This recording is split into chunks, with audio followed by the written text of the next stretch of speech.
Lepo pozdravljeni in prijeten ogled novic tedna. Predsednik države dr. Danilo Türk je nadaljeval z obiski v dolenjskih podjetjih. Po Trimu in TPV-ju ga je sprejela še generalna direktorica Adrie Mobil Sonja Gole, s katero se je ob obisku dogovoril že ob podelitvi nagrad Zlata nit, ki je letos pripadala temu uspešnemu novomeškemu podjetju. Predsednik si je po pogovoru z upravo ogledal proizvodnjo. In moram reči, da je to eden najboljših primerov v Sloveniji, na katerem lahko vidimo dober razvoj blagovne znamke, ki je zdaj že skoraj 50 let na trgu in ki je dala ime Sloveniji na tem pomembnem področju. Predstavlja 6% evropske proizvodnje. Tako predsednik kot prva dama podjetja sta izpostavila dobre odnose med zaposlenimi, ki so ključ uspeha. Adria Mobil je lani uresničila svoje poslovne načrte. Z realizacijo preko 9000 proizvedenih in prodanih enot, ustvarila sama 230 milijonov evrov bruto prometa oziroma celotna skupina Adria, ki sestavlja 12 podjetij, 267 milijonov evrov bruto prometa in pri tem ustvarila skoraj 10 milijonov evrov čistega dobička. Letos se v podjetju prilagajajo negotovim razmeram na evropskem trgu, kjer v programu Prikolici na avtodomov zasedajo skoraj 6% tržni delež.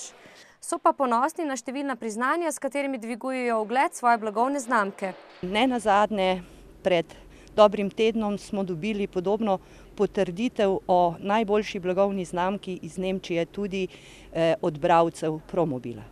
V Adrii Mobil želijo letos predvsem ohraniti število zaposlenih, teh je v skupini 1300, zvišati storilnost in utrditi svoj položaj za vnovično rast v prihodnjem letu. Predsednik republike je celodnevni obisk posvetil tudi krški občini.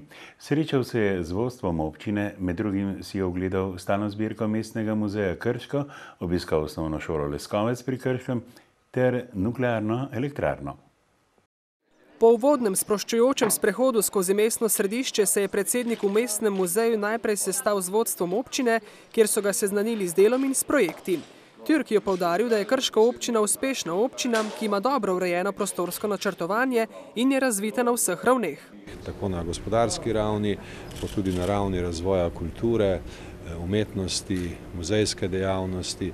In mislim, da je dobro pogledati vse te izkušnje. Izbrali smo nekaj takih objektov in takih dejavnikov, ki so ključni v Krški občini in mislim, da je gospod predsednik dobil vtis o tem, kako razvita in kakšna je Krška občina.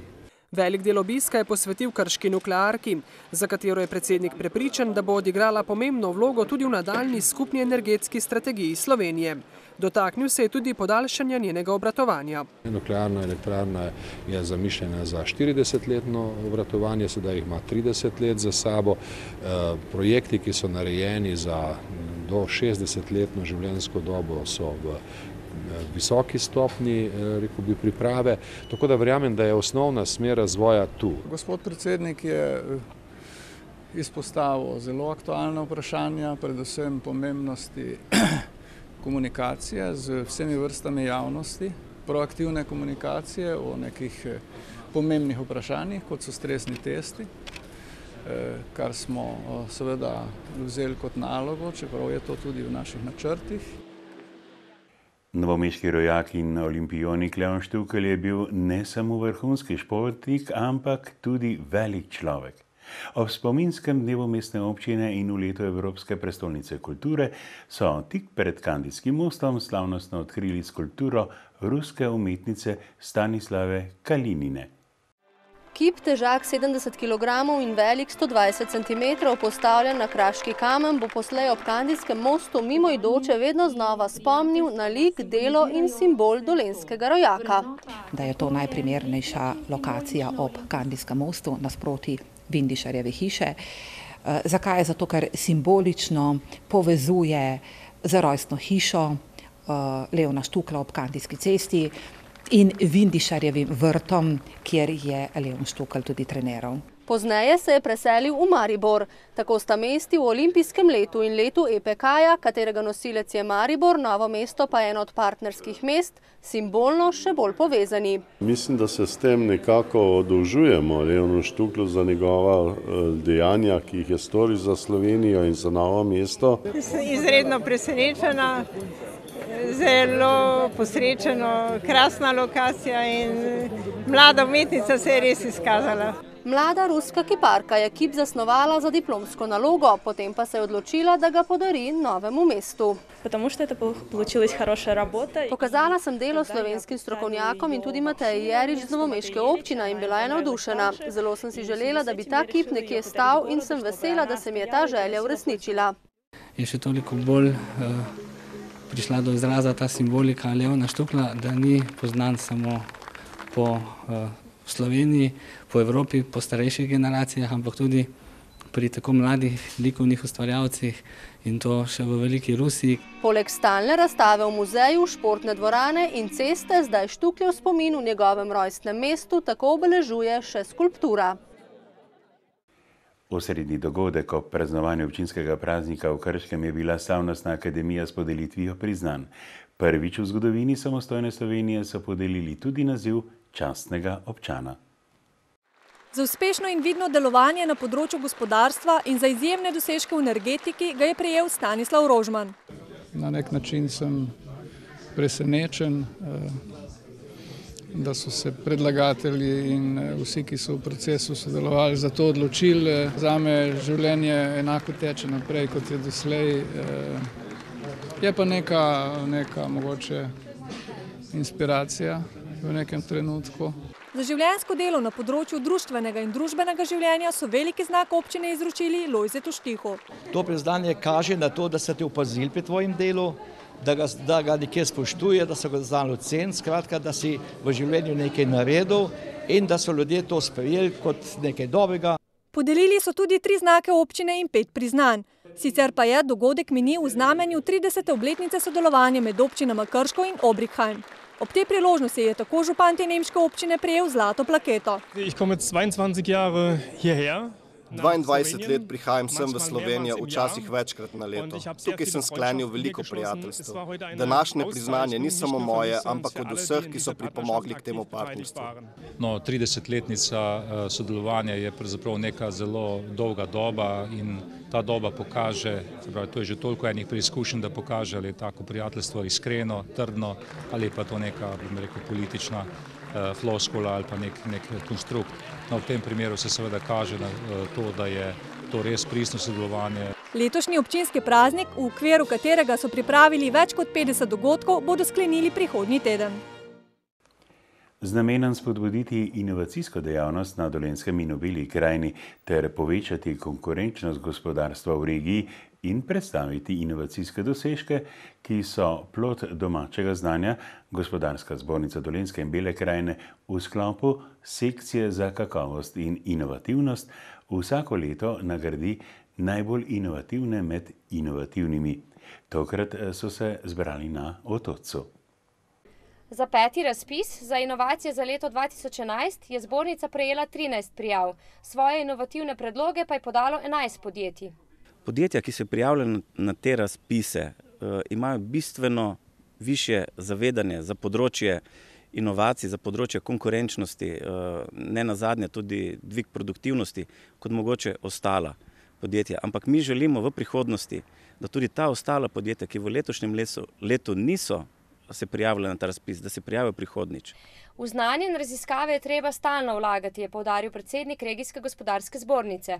Najpomembnejše pri inovaciji je, da jo tržišče prepozna, to pomeni, da ima inovacijski izdelek ali storitev kupca, ki je pripravljen za to plačati in to primerno ceno. 6-članska komisija je prispele inovacije ocenila na osnovi inventivnosti, gospodarskih rezultatov in napovedi, trajnostnega in okoljskega vidika. Podelili so 6 zlatih, 5 srebrnih in 2 bronasti priznanji. 2 zlati inovaciji si je prislužil novomeški farmacevt. Skupni imenovalec vseh teh inovacij je, da nadaljujemo svojo pot dodajanja vrednosti našim izdelkom v dobrobit pacientov in drugih naših uporabnikov, s tem, da uporabljamo današnjo tehnologijo za molekule, ki so že znane. Za najboljšo inovacijo na državni ravni se bodo potegovale 4 nagrajene regijske novosti, ki so plod timskega dela v Krki, CBS inštitutu in Trimu, TPV-ju in Infotehni. Z dopolnjenimi 9 stoletji je Mirnopeška župnija ena najstarejših v Sloveniji. Prireditve, ki obeležujejo ta visoki jubilej, potekajo že od lanskega septembra, vrhunec pa so doživele ob nedeljski sveti maši. To je bil dan, ki so ga mirnopeški župljani vzeli za svojega.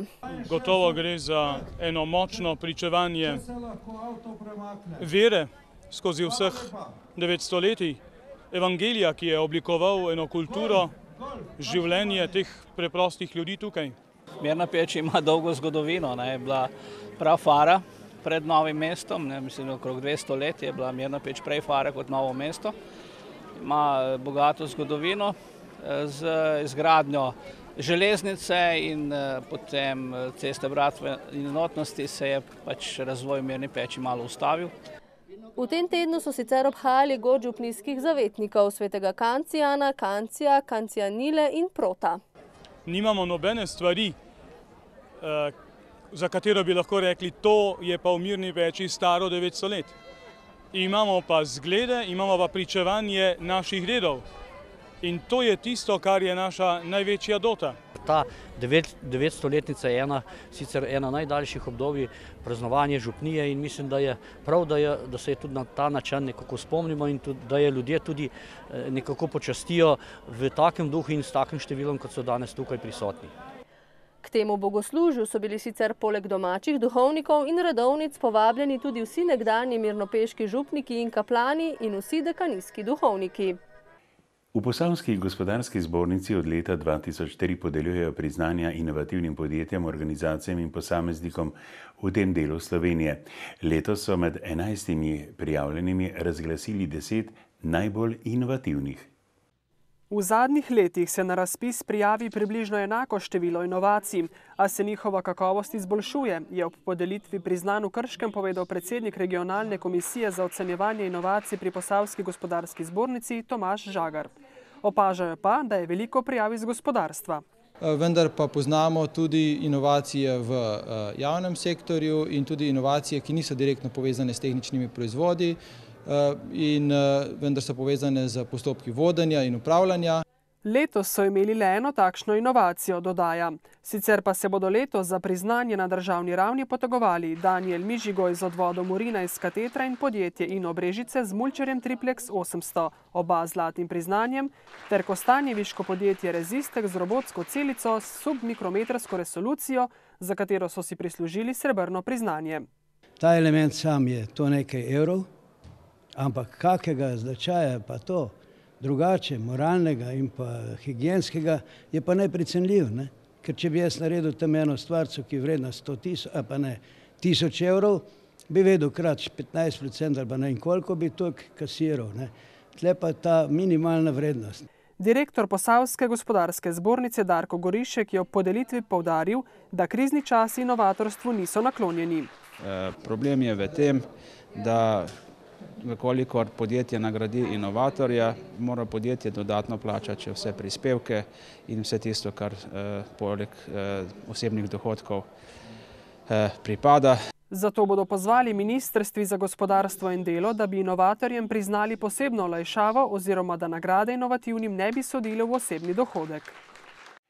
In ker je beseda pravkar tekla o inovativnosti, pa tole. Le kdo bo nagradil številne Slovenke in Slovence, ki na inovativen način pridejo s skromnimi denarci do konca meseca. Prijeten dni vam želimo in nasvidenje danes teden.